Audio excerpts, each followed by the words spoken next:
తెలంగాణ రాజకీయాలలో ఏమి జరుగుతుందో ప్రస్తుతానికి సస్పెన్స్ గానే ఉన్నప్పటికీ లోక్సభ ఎన్నికల ఫలితాలను బట్టి తెలంగాణ రాజకీయాలలో స్పష్టత ఏర్పడుతుందా లేదా అన్నది తేలిపోతుంది.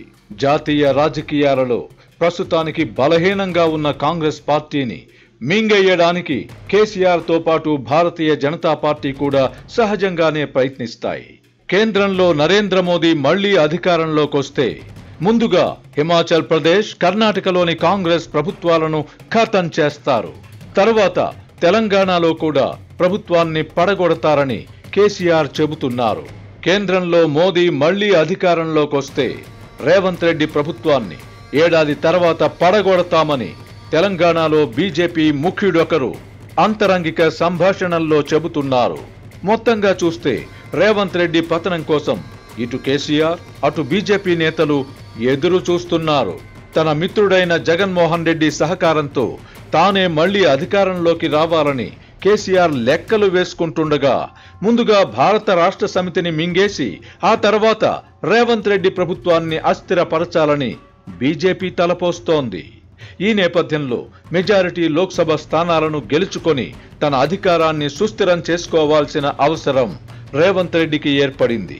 ఈ కారణంగానే ఆయన సుడిగాలిని తలపించే విధంగా ఎన్నికల ప్రచారం చేస్తున్నారు. అంతా తానై ఎన్నికల ప్రచార భారాన్ని మోస్తున్నారు. తెలంగాణలో మెజారిటీ లోక్సభ స్థానాలను గెలుచుకోలేని పక్షంలో రేవంత్ రెడ్డి ఇబ్బందుల్లో పడతారు. సొంత పార్టీలో ముఖ్యమంత్రి పదవిపై పలువురు కన్నేసి ఉన్నారు. జాతీయ స్థాయిలో కాంగ్రెస్ బలం పుంజుకోలేకపోయినా, భారతీయ జనతా పార్టీ బలం తగ్గకపోయినా కాంగ్రెస్ అధిష్టానానికి రాష్ట్ర పార్టీపై పట్టు సన్నగిల్లుతుంది. అదే జరిగితే కాంగ్రెస్ లో కుమ్ములాటలు మొదలవుతాయి. ఎన్నికల్లో మెజారిటీ స్థానాలు లభించని పక్షంలో ఎదురయ్యే పరిణామాల గురించి ముఖ్యమంత్రి రేవంత్ రెడ్డికి కూడా స్పష్టత ఉంది. సిర్లసీమ 2 వెంచర్ ని సందర్శించండి. ఇక్కడ అన్ని ప్లాట్లలో మామిడి, శ్రీగంధం చెట్లతో అద్భుతంగా ఉంది. ల్యాండ్ అప్రిషియేషన్, ఫ్రీ మెయింటెనెన్స్, పండ్ల తోటల తాలూకా ప్రయోజనాలు, డబుల్ బెనిఫిట్ ఆఫర్ తో సిర్లసీమ 2. లోక్సభ ఎన్నికల్లో కనీసం 2-3 స్థానాలను గెలుచుకోగలిగిన భారత రాష్ట్ర సమితి సురక్షితంగా ఉంటుంది. భారతీయ జనతా పార్టీకి మెజారిటీ స్థానాలు లభిస్తే మాత్రం తెలంగాణ రాజకీయాల్లో పెను మార్పులు వచ్చే అవకాశం ఉంది. భారత రాష్ట్ర సమితి కాంగ్రెస్ పార్టీకి చెందిన పలువురు భారతీయ జనతా పార్టీ వైపు చూసే అవకాశం ఉంది. కేసీఆర్ బదులు బీజేపీ అధికారంలోకి వచ్చే అవకాశం ఉంటే తన వంతు సహాయ సహకారాలు అందించడానికి జగన్ రెడ్డికి అభ్యంతరం ఉండదు. రాష్ట్రం విడిపోయినా రాజకీయాలు మాత్రం 2 రాష్ట్రాల మధ్య ముడిపడి ఉన్నాయి. తెలంగాణలో తెలుగుదేశం పార్టీ ఉనికిలో లేకపోయినా ఆ పార్టీకి ఓట్లు మాత్రం ఉన్నాయి. 2019 ఎన్నికల్లో చంద్రబాబు ఓడిపోయాక రిటర్న్ గిఫ్ట్ ఇచ్చానని కేసీఆర్ ఎగతాళి చేశారు.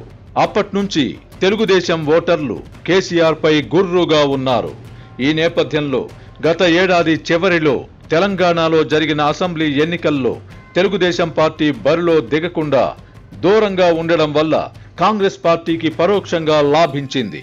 ఒక రకంగా ఇది కేసీఆర్ కు చంద్రబాబు ఇచ్చిన రిటర్న్ గిఫ్ట్. ఒకే వరలో 2 కత్తులు ఎమ్మడవు అన్నట్టుగా రాజకీయాలే ప్రధాన వ్యాపకంగా ఉండే చంద్రబాబు కేసీఆర్ కు సహజంగానే పొసగదు. జగన్మోహన్ రెడ్డి ధోరణి వేరు. ఆయనకు తాను అధికారంలో ఉండడం అవసరం. ఆ క్రమంలో రాష్ట్ర ప్రయోజనాలు పట్టవు. అందుకే అటు కేంద్రంతో గాని ఇటు తెలంగాణతో గాని ఆయన పేచీ పెట్టుకోరు. కేసీఆర్ వంటి వారికి కావాల్సింది కూడా ఇదే. తెలంగాణలో తెలుగుదేశం అభిమానులు ప్రస్తుతానికి ముఖ్యమంత్రి రేవంత్ రెడ్డికి మద్దతుగా ఉన్నారు. అందుకే కేసీఆర్ కు చంద్రబాబు పైన, రేవంత్ రెడ్డి పైన కోపం. ఆంధ్రప్రదేశ్లో చంద్రబాబు అధికారంలోకి వస్తే తెలంగాణలో ముఖ్యమంత్రి రేవంత్ రెడ్డికి పరోక్ష మద్దతు లభిస్తుంది. ఇలా జరగడం సహజంగానే కేసీఆర్ కు నచ్చదు. అందుకే జగన్ రెడ్డి మళ్లీ అధికారంలోకి రావాలని కోరుకోవడంతో పాటు ఆయన సహకారంతో రేవంత్ ప్రభుత్వాన్ని పడగొట్టి తాను మళ్లీ ముఖ్యమంత్రి కావాలని కేసీఆర్ తలపోస్తున్నారు. ఇందుకోసం కుట్రలు, కుయుక్తులకు తెర తీస్తున్నారు.